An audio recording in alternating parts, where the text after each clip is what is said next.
7 весовых категорий, 43 региона и более 150 лучших боксеров страны, призеры и победители всероссийских, региональных этапов и международных соревнований. Сборную Ингушетии представили 5 спортсменов, в итоге 2 бронзы. Абдулла Аушев в весе 50 килограмм провел 3 боя, в первых 2 смог с легкостью одолеть своих соперников и только в полуфинале уступил по очкам своему оппоненту. Я дрался с представителем Рязанской области.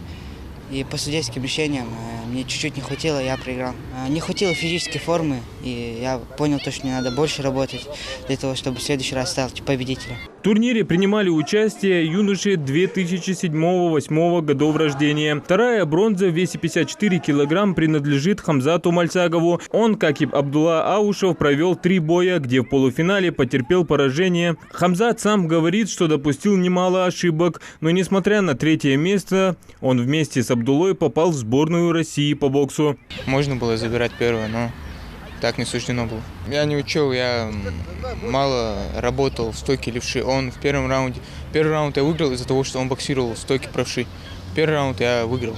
Второй, 3-й раунд он перестроился в левшу, и мне уже стало неудобно. Ислам Боков и Абдулмалик Базиев попали в резерв состава сборной команды России. На турнире эти спортсмены, входящие в 9 лучших, стали призерами, что позволило им получить билет в сборную команды страны. Особенно большие надежды на победу возлагал Абдулмалик Базиев, который ранее стал победителем юности России, пройдя отбор на первенство страны.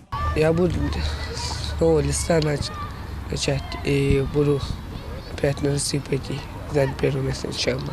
Всероссийские соревнования стали отличной площадкой для наших спортсменов, где они получили ценный опыт и смогли провести работу над ошибками. В следующем году начинается новый сезон, и все 4 призера всероссийских соревнований отобрались на первенство России в 2024 году. Каждый из них, кто с нами боксировал, они были или призерами первенства России, или победителем первенства России. Там был очень сильный состав. Поэтому наши ребята выступили очень хорошо, очень достойно. И я не могу сказать, что ни один из этих боксеров проиграл. В таком равные бои были. С разногласием судейских решений отдавали какие-то бои им, какие-то бои нам. Перед началом нового сезона тренер боксеров планирует провести с каждым индивидуальную тренировку, а уже полностью подготовленных будут испытывать на отборочном этапе СКФО. Адам Гулоев, Мурат Гуражев, Новости 24.